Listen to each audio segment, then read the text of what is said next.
Bismillahirrahmanirrahim. Bismillahirrahmanirrahim. Assalamualaikum warahmatullahi wabarakatuh.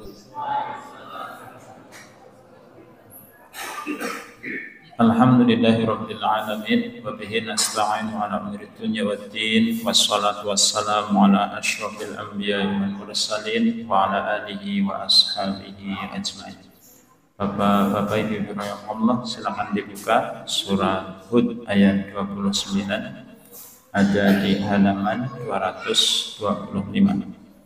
Insyaallah kita akan baca sampai ayat yang ke-37. Monggo ta'awud rumiyin wahid isnan salasa. A'udzu billahi minasy syaithanir rajim. Bismillahirrahmanirrahim. Wa ya qaumi la as'alukum 'alaihi mala in ajriya illa 'ala Allah wa ma ana bidarril ladzina amanu innahum mulaqu rabbihim walakinni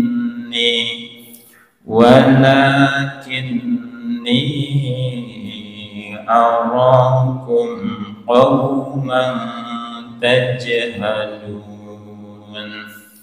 wa ya qaumi man yansuruni minallahi in taradtuhum afala tadhakkarun ولا أقول لكم عندي خزائن الله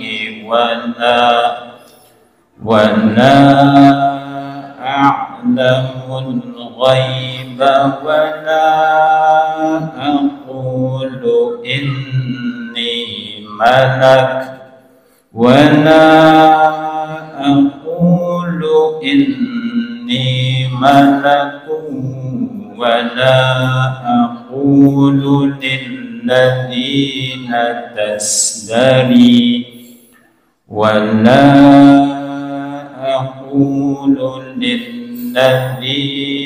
تزدري أعينكم لن يؤتيهم الله خيرا الله أعلم بما في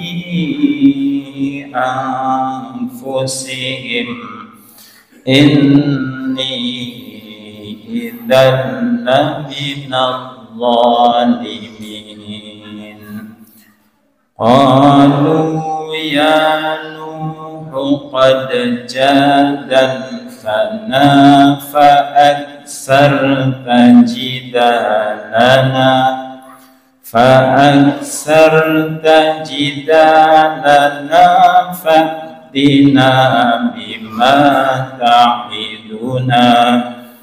فأتنا بما تعدنا إن كنت من الصادقين قال إنما يأتيكم به الله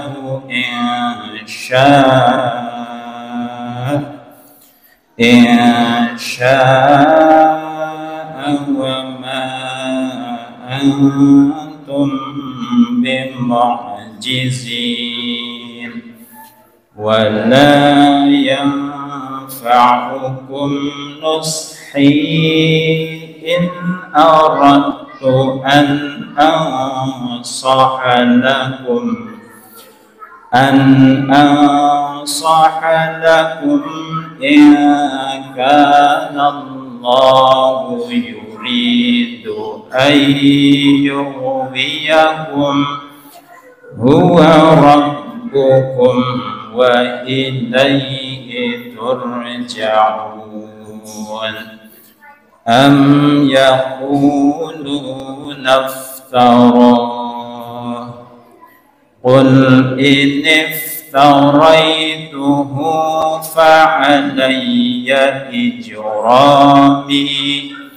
فعلي إجرامي وأنا بريء مما تجرمون وأوحي إلى نوح أنه لن يؤمن من قومك إلا من قد آمن فلا تبتئس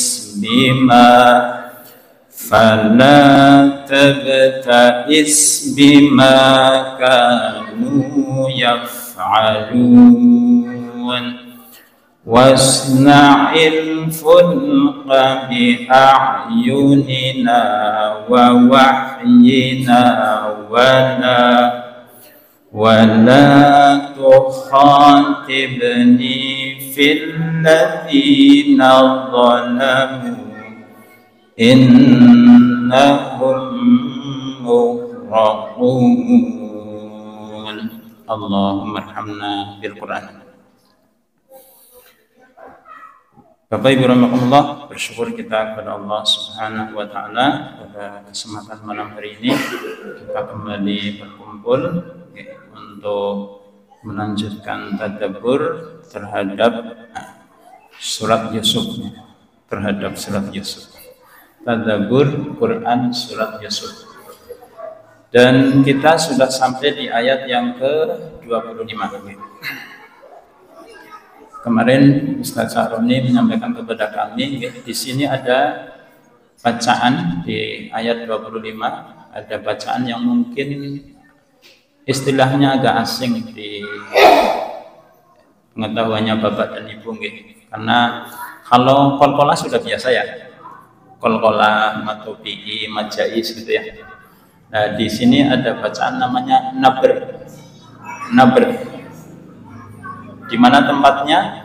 Di kalimat wastabaqal bab. Oke. Monggo dibuka surat Yusuf ayat 25. Nanti di pembahasan bacaan nabr ada 5 tempat di dalam Al-Qur'an. 5 tempat maksudnya 5 kasus yang nanti dibaca dengan nabr. Tadi kita ketemu 1 di surat Hud. Nah, kita berhenti di akhir yang sebelum huruf terakhirnya hamzah dan sebelumnya matobi'i. Jadi berhentinya bukan yasha tapi yasha, ada hentakannya sedikit. Itu namanya bacaan nabr. Nah di ayat 25 ini juga ada bacaan nabr. Di mana wastabaqal. Nah, jadi pas kolnya itu kita kasih tekanan sedikit ini Bapak dan Ibu. Makanya membaca Quran itu tidak boleh sembarangan. Saya kemarin baru negur santri, setoran hafalan. Kalau baca basmalah begini, Bismillahirrahmanirrahim. Nah itu kan nabr. Ditekan. Nggak boleh mas, nggak boleh. Kenapa? Mim itu huruf tawassut, huruf yang tengah-tengah. Lin umaro, ya. Lam nun ain mim ro. Jadi harus ngalir. Bismillahirrahmanirrahim. Itu berarti kita nggak boleh nggak boleh. Waladhdallin. Itu nggak boleh. Itu kan nabr ya, padahal bukan bacaan nabr gitu. Barakallah untuk Ustaz Saroni yang mengingatkan kami gitu. Nanti detailnya domainnya Ustaz Saroni tentang bacaan nabr gitu. Jadi kita membacanya bagaimana? Wastabaqal, ada hentakannya sedikit gitu. Di ayat 25, ya, kemarin kita sudah jelaskan, Bapak dan Ibu rahimakumullah, batas materi saya terakhir, saya sudah menyampaikan hadis tentang kullukum ra'i wa kullukum, setiap kalian adalah pemimpin, wa kullukum ra'i wa kullukum mas'ulun ar-ra'iyati, dan setiap pemimpin nanti akan ditanya tentang apa yang dipimpinnya. Itu batas materi di 2 pekan yang lalu. Kita lanjutkan. Bapak dan Ibu rahimakumullah, kita kembali dulu di kalimat di ayat yang ke-24, ayat yang ke-24. Bukan ayat yang ke-24, afwan. Ayat yang ke-23. Nanti ada inspirasi yang bisa kita ambil di dalam ayat ini yang jelas kaitannya nanti dengan ayat yang ke-25. Ayat yang ke-23, ya, di sana disampaikan bahwa sang perempuan, saya kemarin sudah menerangkan kata rawadah, sudah wa rawadatuhul lati. Kata rawadah itu maknanya apa? Masih ingat? Para bunda ingat nggak? Perlu diulang nggak nih kalimat rawadah? Keterangannya sekilas nggak apa-apa, diulang sekilas. Di situ terjemahnya apa pun? Terjemahnya warwadat. Rawada itu terjemahnya apa? Terjemahnya. Dan wanita itu menggoda, menggoda. Yang kami sampaikan di pertemuan yang lalu, rawada itu nanti ada hubungannya dengan hewan yang bernama unta, unta. Di dalam Al-Qur'an unta itu ada berbagai macam istilah. Lebih dari 9 kata dalam bahasa Arab yang artinya unta. Lebih dari 9. Tadi banyak sekali kata di dalam Al-Quran yang artinya unta. Ya, kalau kita ilustrasikan hidup kita, kalau kecil namanya bayi, gede sedikit nanti tambah umur.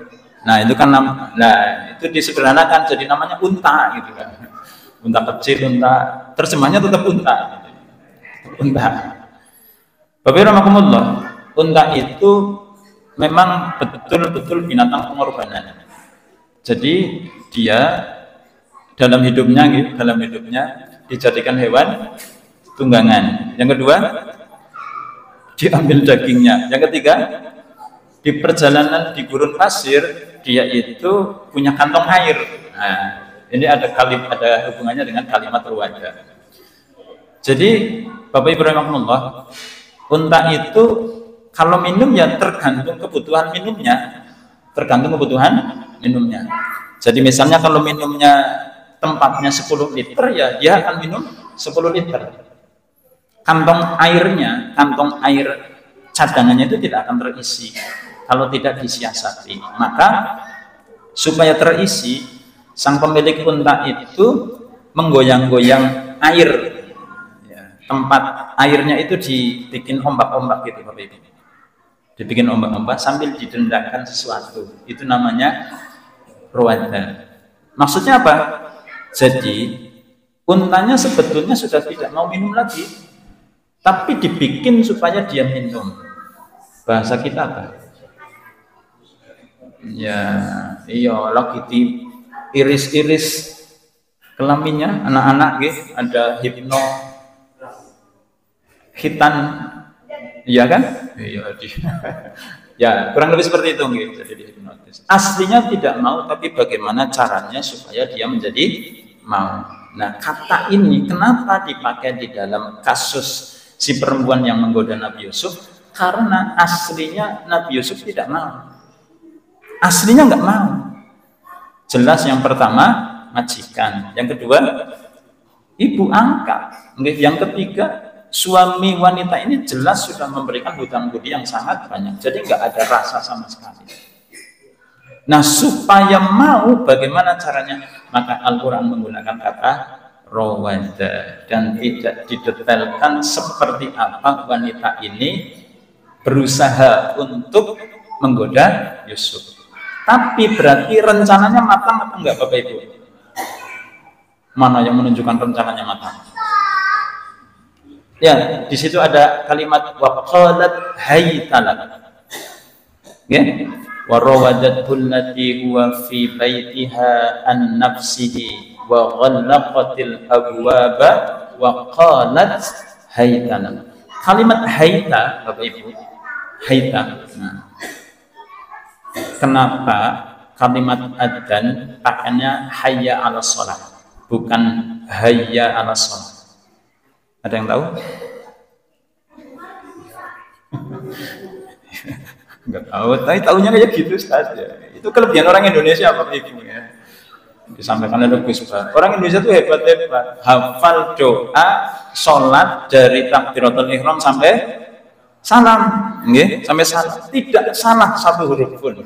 Maka orang-orang Arab jadi heran, bener nahwu dan sorohnya gitu loh. Ternyata bukan karena paham nahwu dan soroh. Kenapa? Apal. Banyak orang yang sholatnya banter. Kenapa Bapak Ibu? Sudah apal. Jadi saking apalnya banter banget gitu ya. Iya, Ustaz anak kan baca Qurannya, Masya Allah ya. Kalau ada yang baca berdoa gitu ya. Saking, ya Bapak Ibu, Masya Allah. Nah, hayya 'alas shalah, hayya itu hayya, kan panggilan hayya itu digunakan untuk memanggil orang yang belum bersama. Hayya 'alas shalah, yang dipanggil sudah di masjid atau belum? Belum. Makanya pakai kata hayya. Kalau hayya pakai ha itu orangnya sudah bersama dengan kita dan kita ajak melakukan perbuatan bersama-sama. Makanya biasanya hayya bina, mari kita, orangnya sudah dengan. Tapi kalau hayya itu orangnya belum bareng. Hayya 'alal jihad, berarti belum bareng dengan kita. Nah, haita Bapak Ibu, hayyata disingkat menjadi haita. Orangnya sudah bareng belum? Sudah bareng, sudah depan. Tapi masih haitala, ayo kamu kemari. Ini menunjukkan keinginan yang sudah terpendam sangat lama, Bapak Ibu. Jadi kalau bahasa wetan itu kemudu. Napa? Kemudu itu kudu disingkat, dikasih sisipan Bapak Ibu. Itu ciri khas bahasa Jawa. Kudune wong Banyumas ngerti lho. Colong sisipi tadi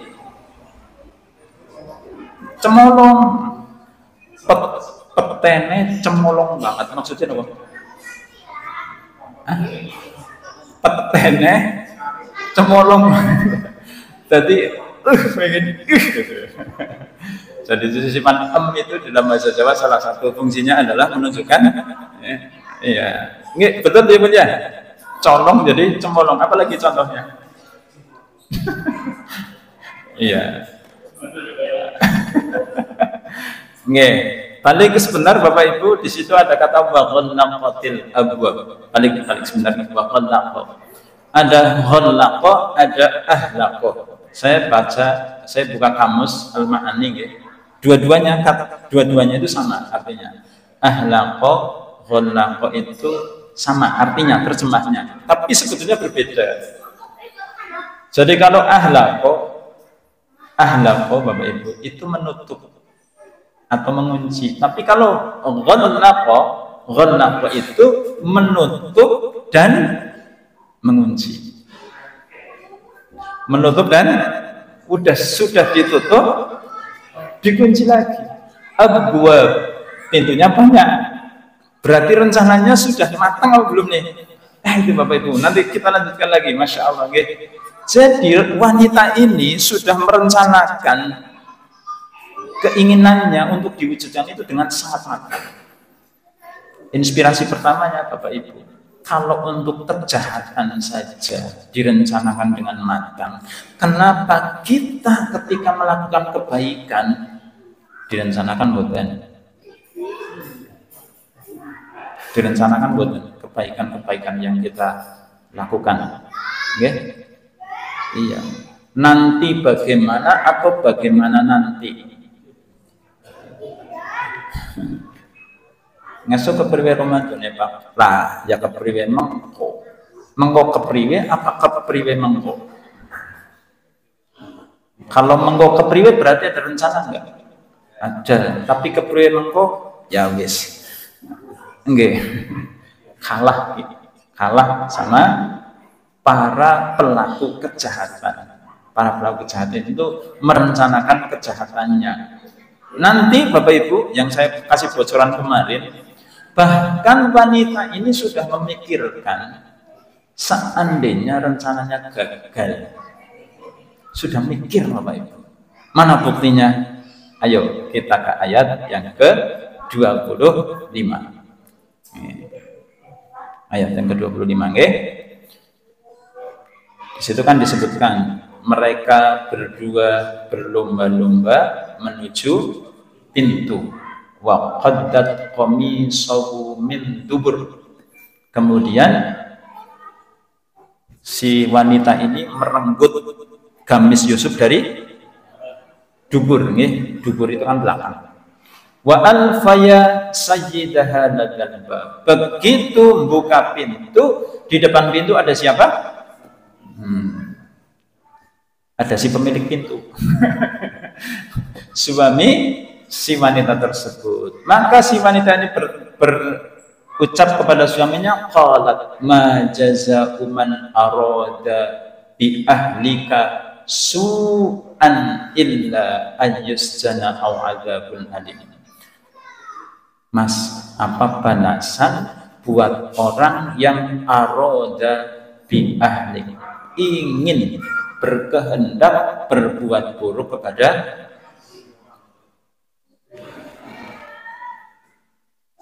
apa yang disebutkan si perempuan ini? Hukumannya dua, illa ayyusjana aw adzabun alim.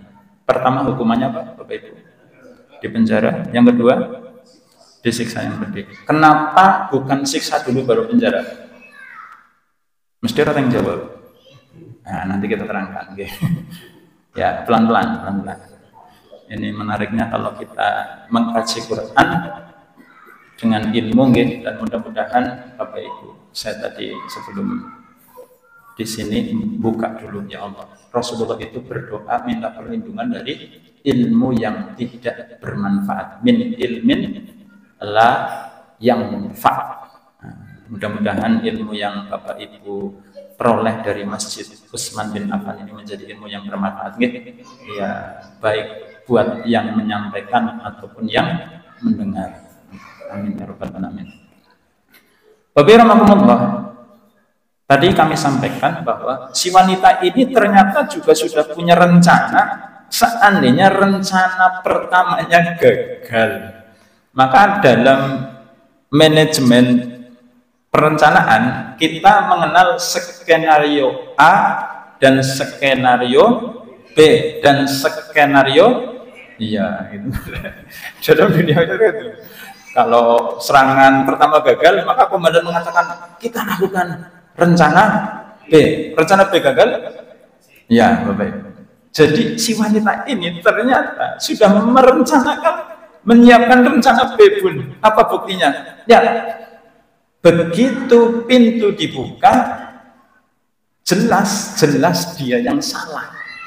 Tapi apa yang dia ucapkan kepada suaminya? Apa yang dia ucapkan?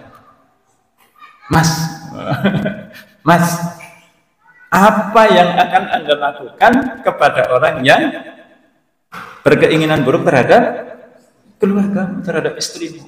Nah, menariknya di sini Bapak Ibu, di Quran ini tidak ada huruf athof antara kalimat ketika mereka berdua konangan dibuka pintu, konangan sama suami si perempuan ini, dengan apa yang dilakukan oleh si perempuan. Jadi wa alfaya sayyidaha ladal bab qalat. Ada sesuatu di situ Bapak Ibu. Jadi sudah spontan nyong angger konangan, nyong arep kaya kie itu Bapak Ibu. Luar biasa enggak? Anda mengerti ya? Mulai ngaji. Jadi sudah disiapkan Bapak Ibu, sudah menyiapkan diri. Nyong kiang ngerembok konangan. Manggilnya apa kira-kira? Manggilnya apa Bun? Kalau konangan sama suami saya kan begini. Dan itu dilakukan betul. Buktinya apa? Nggak ada huruf atof di situ, Bapak Ibu. Huruf atof itu kan bisa summa, bisa wa, bisa fa. Oke? Summa, wa, atau fa. Yang paling lama yang mana? Hah? Ayat di surat Yasin. Di surat Yasin itu ada kun fayakun, kan gitu? Kun fayakun. Terus di surat Al-Insyirah, fa idza farohta fansub, fa idza farohta fansub. Nah, itu kan ada huruf atofnya, fa. Fa itu levelnya paling cepat, Bapak Ibu. Jadi langsung kun fayakun, jadilah, maka jadi. Prosesnya sangat cepat. Nanti yang turun lagi wawu. Wawu. Summa itu yang paling lama. Di situ tidak ada huruf ataf. Jadi begitu pintunya kebuka, di depan ada suami, langsung membalik keadaan. Bukan lagi memelintir berita ini, Bapak Ibu. Bukan lagi 180 derajat, tapi kayaknya 181 derajat ini. Tambahin mending lah kalau mau ngedewek. 180. Iya, Bapak Ibu rahimahullah. Jadi sekian lama wanita ini berpikir bagaimana menjebak Yusuf. Dan ini kan temanya, judulnya dahsyatnya tipu daya wanita, gitu, Bapak Ibu. Ini teguran, buat teguran, kemudian peringatan buat para muslimah.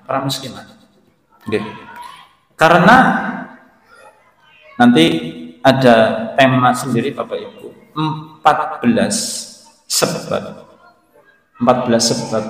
yang janjane Yusuf pantas ngelakoni sama perempuan ini. 14 sebab. Tapi nggak kejadian. Kenapa? Balik ayat 23, Bapak Ibu. Balik ke ayat 23. Oh, enggak, ke ayat 24. Oke, ke ayat 24. Bunyinya kemana ayat 24?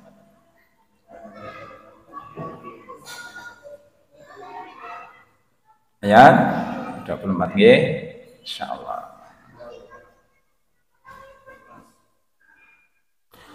Walaqad hammat bihi wa hamma biha laula arra'a burhana rabbih. Kenapa tidak sampai terjadi peristiwa yang diinginkan si wanita? Kenapa, Bapak Ibu? Laula arra'a burhana rabbih. Seandainya dia tidak melihat tanda dari Tuhannya. Dan di sini ada sesuatu yang menarik, Bapak Ibu, di ayat ini juga. Seperti dalam ayat di dalam surat Al-Fatihah, itu kan ayatnya iyyaka na'budu wa iyyaka nasta'in. Itu iya, Pak, iya itu naber juga,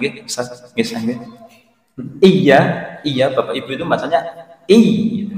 Dihentakkan sedikit, bukan iya naber. Iyyaka na'budu wa iyyaka nasta'in. Hanya kepadamu kami menyembah dan hanya kepadamu kami mohon pertolongan. Kalimat normalnya itu na'budu iyyaka. Kalimat normalnya. Tapi iyyakanya ditaruh di depan. Tujuannya apa? Nah, pembahasannya sama dengan ayat 23.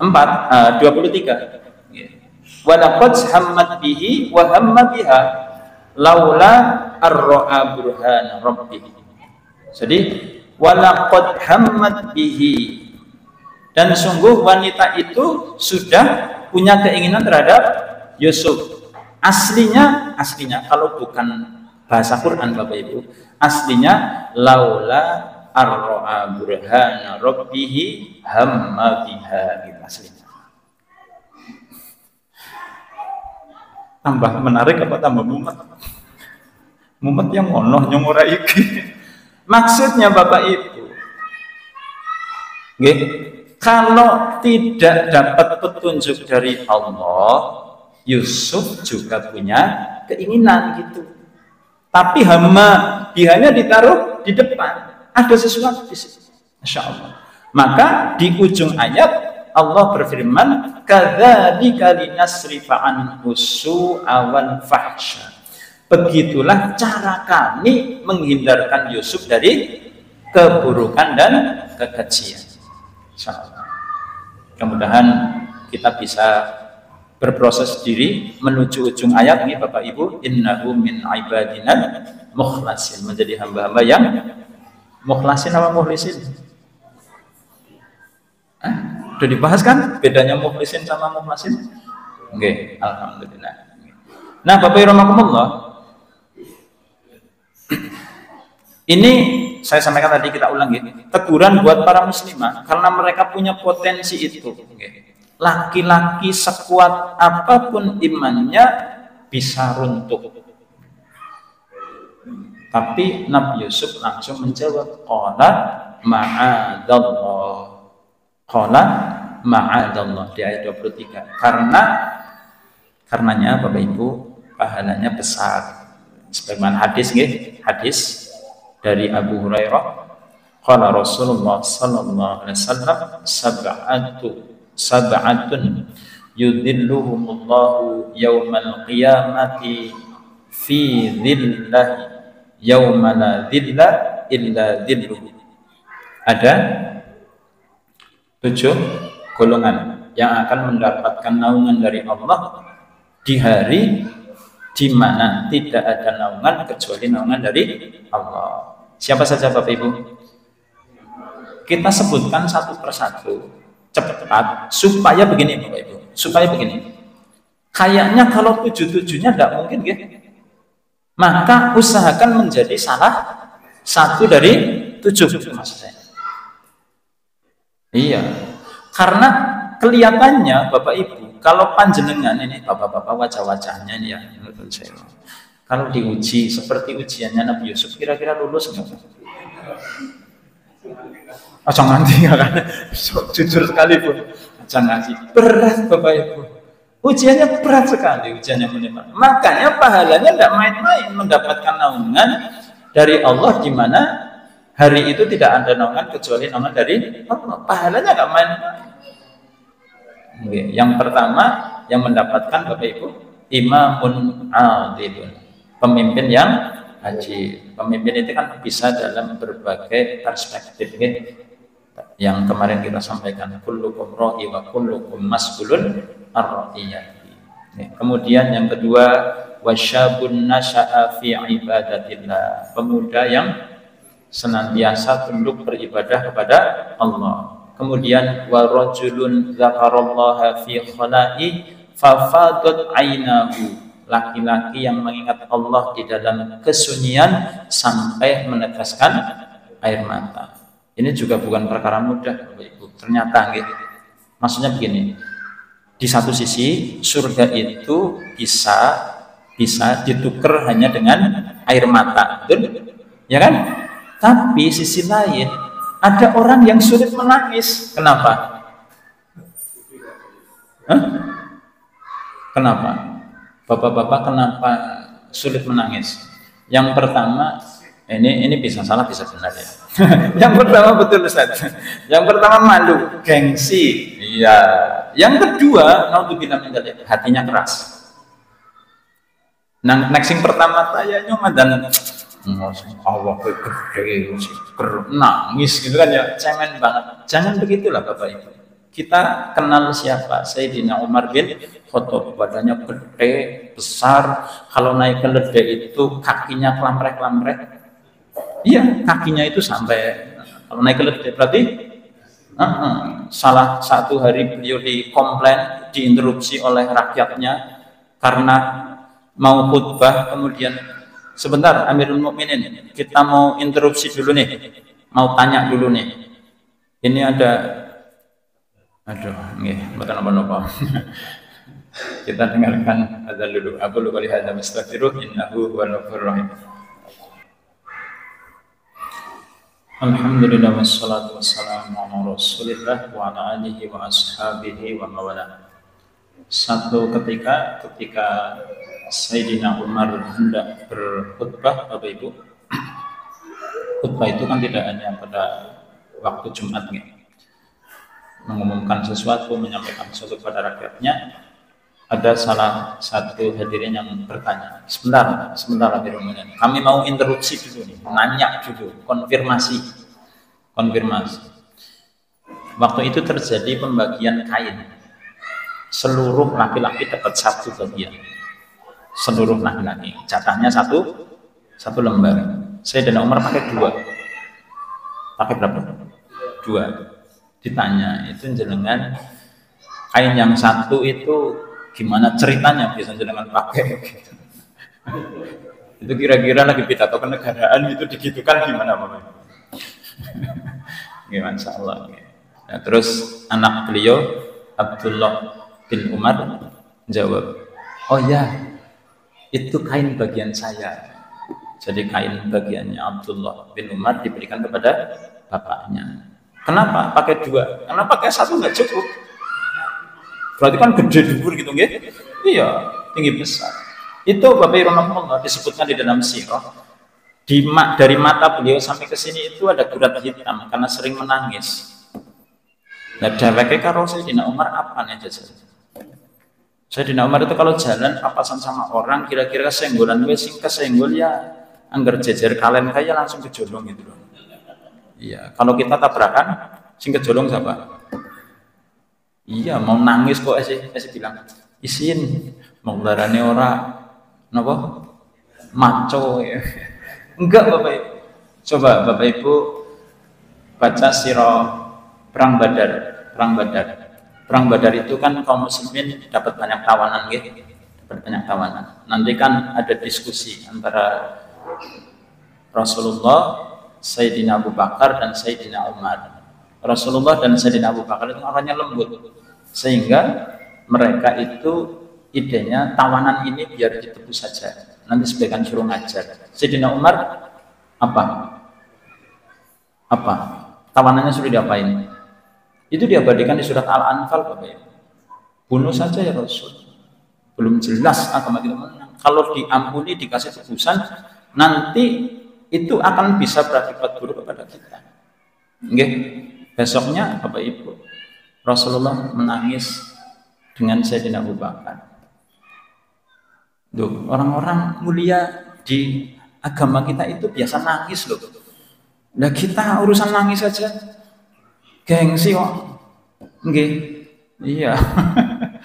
Saya nggak ceritakan yang tadi, nggak teruskan yang tadi biar Bapak Ibu penasaran nangisnya kenapa. Saya nggak ceritakan. Nggih, ya lanjut. Jadi yang zakarallah, mengingat Allah di saat sepi dan kemudian mengalir air matanya. Warajulun qalbuhu mu'allaqun fil masajid, dan laki-laki yang hatinya selalu mu'allaq. Mu'allaq itu terpaut. Ya, kalau bahasanya Ustadz Kifin itu kemandil-kandil, kan? Kemandil. Jadi kemana-mana itu ingatnya masjid. Ya, ke Solo ingatnya masjid, ke Jakarta ingatnya masjid. Bukan mallnya, bukan apanya yang diingat, tapi masjid. Mu'allaqun bil masajid. Bapak Ibu boleh buka surat At-Taubah, menjadi takmir masjid itu syaratnya berat. Innama ya'muru masajidallahi man amana billahi wal yaumil akhir wa aqamas salata wa ata zakata wa lam yakhsha illallah. Jadi takmir masjid. Oh, luar biasa gitu. Pahalanya ini mendapatkan naungan di hari di mana tidak ada naungan kecuali naungan dari Allah. Kemudian warajulani tahabba fillah. Ada dua orang laki-laki yang saling mencintai karena Allah. Nah, yang sedang kita bahas warajulun da'athu imra'atun dzatu mansibin wa jamalin ila nafsiha. Laki-laki yang digoda oleh wanita yang dia mansibin, bangsawan, cantik. Kan sudah bangsawan, cantik lagi, tapi dia berkata inni akhafullah, aku takut kepada Allah. Kemudian warajulun tasaddaqa bi shadaqatin, laki-laki yang dia bersedekah dengan sebuah sedekah yang fa'akhfaha saking rahasianya hatta la ta'lama shimaluhu ma sana'at yaminuhu. Tangan kirinya tidak tahu apa yang diberikan tangan kanannya. Tapi kita juga jangan terus gini loh Bapak Ibu. Ustadz Anang sedekah, kemudian diumumkan di masjid Utsman bin Affan. Ustadz nanti nggak dapat naungan dari Allah di hari di mana tidak ada naungan kecuali naungannya. Kenapa? Sedekahnya diumumkan. Nah itu kan cirinya saking rahasianya sampai tangan kiri tidak tahu apa yang diberikan tangan kanan. Karena nanti konteks pembahasannya lain Bapak Ibu. Iya sudah diajukan proposal perbaikan masjid, ternyata nggak ada yang nyumbang gitu kan? Sing nyumbang lah wong siji sinten? Ustadz Anang. Jadi diumumkan Ustadz Anang 10 juta. Lah kira-kira liannya nyumbang kira? Ustadz ada 10 juta. Nun saya pakai trik itu di masjid saya. Kalau ada apa-apa, nama saya pertama grade A. Orang saya kayak 500.000 Pak. Ustadz dari 500.000, masa kelas bapak-bapak karena 400 isi nomor apa? Bisa ditiru di sini Mas Budi. Iya. Asalnya rezeki 1 juta, keleng. Ustadz dari 1 juta, masa nyong 200. Akhirnya kan cepet-cepet. Iya. Demikian Bapak Ibu. Insya Allah di pertemuan berikutnya kita sampaikan alasan-alasan buat Yusuf. Ya, 14 coba buat Nabi Yusuf alaihissalam, tapi tetap di tema dahsyatnya tipu daya wanita. Insya Allah ini juga peringatan buat para bunda ya. Jadi potensinya ada di jenengan para bunda. Insya Allah. Makanya ngaji sehingga tidak kemudian anunya wis takdirnya memang jadi tipu daya, bukan begitu. Bukan, karena itu blunder. Masih ngerti tipu daya malah aku memang tukang tipu daya kan gitu. Ya jangan begitu, justru kita sebaliknya. Kalau kalian ada wastaghfiru, innahumulrahim, mudah-mudahan bermanfaat dan mohon maaf atas segala yang tidak berkenan di hati Bapak Ibu. Kami kembalikan kepada Raisul Jalasa. Assalamualaikum warahmatullahi wabarakatuh.